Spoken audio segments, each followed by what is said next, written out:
उनके नाम पे वोट मांगते हैं, उनके नाम से सत्ता में आए हैं। लेकिन इतनी बड़ी बात जीतन राम मांझी कह गए और फिर भी उनके साथ बने हुए हैं। यही है सत्ता का खेल। तो भारतीय जनता पार्टी की राजनीतिक है सिर्फ सत्ता प्राप्त करना और सत्ता का लाभ उठाना। मैं तो समझता हूं कि नैतिकता के आधार पे भारतीय जनता पार्टी को तुरंत उनको अपने गठबंधन से अलग करना चाहिए। मैं नहीं समझता हूं कि भारतीय जनता पार्टी जीतन राम मांझी को हटाने की ऐसी भूल करेगा, चाहे वो अपने भारतीय जनता पार्टी के 10 नेता को और कुर्बान क्यों ना कर दे।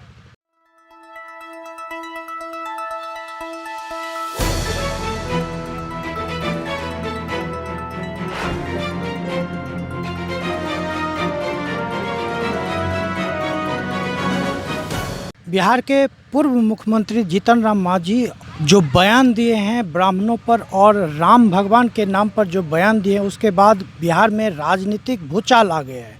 इसी सिलसिले में हम बात करने आ गए हैं भारतीय मित्र पार्टी के राष्ट्रीय अध्यक्ष धनेश्वर महतो से और जानना चाहेंगे कि राजनीतिक हालात बिहार में अभी जिस दिशा में जा रही है, क्या लगता है कि सरकार बचेगी या गिर जाएगी?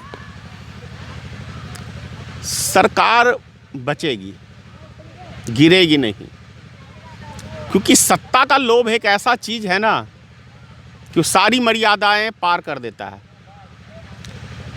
और जहां तक बात है जीतन राम मांझी के बयान की, रामचंद्र जी के विषय में उन्होंने कुछ ऐसी बातें कही हैं जो घोर आपत्तिजनक है।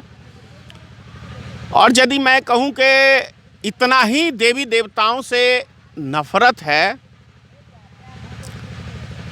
तो आपकी मृत्यु जो होती है, किसी भी व्यक्ति की मृत्यु जो होती है, तो फिर क्यों ये नारा आप लगाते हैं कि राम नाम सत्य है, सबका यही गत है? क्या दलित समाज में ये नारा नहीं लगता है?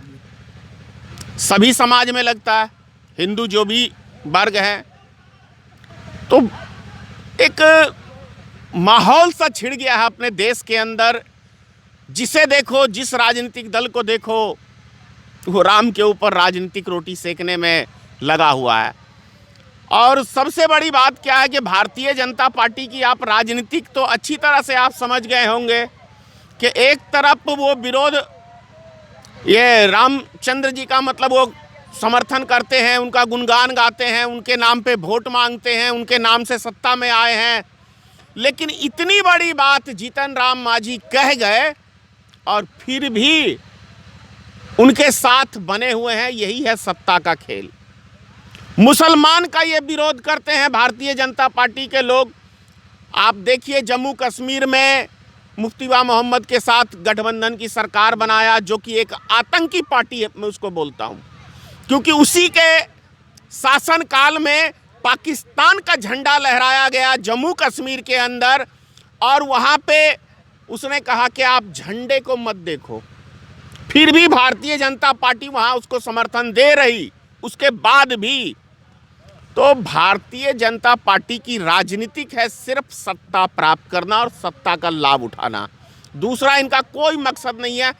किस मैटर से, किस बिंदु से भारतीय जनता पार्टी को मत प्राप्त हो जाए, वोट बैंक की राजनीतिक हो जाए, वो कोई कोर कसर नहीं छोड़ते हैं। जहाँ तक कि राजनीति की हम बात करते हैं, भाजपा का जब उदय हुआ तो राम नाम से उदय हुआ। राम मंदिर के निर्माण को लेकर भाजपा लाइट में आई और सत्ता भी आई। लेकिन जब किसी शख्स द्वारा अगर भारत में अगर राम के अस्तित्व पर सवाल उठाता है, सत्यनारायण भगवान के पूजा पाठ के अस्तित्व पर उठाता है, फिर भी उनके साथ गठबंधन करके सरकार में बने रहना क्या औचित्य है?